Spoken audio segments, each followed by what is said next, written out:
আসসালামু আলাইকুম। একজন কমেন্ট করেছেন, আমার কাঁচা চাল খেতে ভালো লাগে আর অনেক দিন যাবৎ আমি কাঁচা চাল খাই।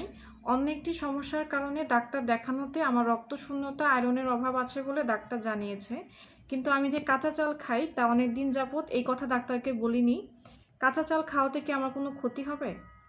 আচ্ছা, আমাদের খাওয়ার জিনিসপত্রগুলো বাদে অন্য যে জিনিসপত্রগুলো, অর্থাৎ যে জিনিসগুলো হচ্ছে খাওয়ার যোগ্য না, সেগুলো যখন আমাদের খেতে ইচ্ছে করে, এই ধরনের মানে এই উইয়ার্ড জিনিসগুলো খাওয়ার প্রতি যে আমাদের আগ্রহ, এগুলোকে সাধারণত পিকা বলা হয়।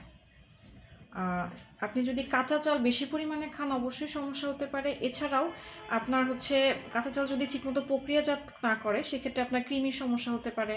আবার বদহজম, গ্যাস্ট্রিকের সমস্যা, তারপর হচ্ছে পেটে ব্যথার সমস্যা তো খুব স্বাভাবিক হতেই পারে। আবার দাঁতের এনামেল অনেক সময় নষ্ট হয়ে যেতে পারে। আবার দেখা যাবে আপনার পুষ্টি শোষণে বাধা দান করছে। কাঁচা চাল যদি আপনি বেশি খেয়ে থাকেন একটা সময় অন্ত্রের ব্লকেজ হতে পারে। তাই অবশ্যই আপনার ডাক্তারকে জানানো উচিত। সাধারণত এই খাবারগুলো খাওয়ার আগ্রহ তাদের হয় যাদের আয়রন ডেফিসিয়েন্সি অ্যানিমিয়া আছে, অর্থাৎ রক্তশূন্যতায় ভুগছে। এবং আপনি কমেন্টে বলেছেন যে আপনি রক্তশূন্যতায় ভুগছেন। তো আমরা আশা করছি আপনার রক্তশূন্যতা যদি কেটে যায়, ভালো হয়ে যান, সুস্থ হয়ে যান এবং যদি ঠিকমতো কাউন্সেলিং করা হয়, ইনশাল্লাহ আপনার এই সমস্যাটা সমাধান হয়ে যাবে। তাই অবশ্যই ডাক্তারকে জানানো দরকার ছিল।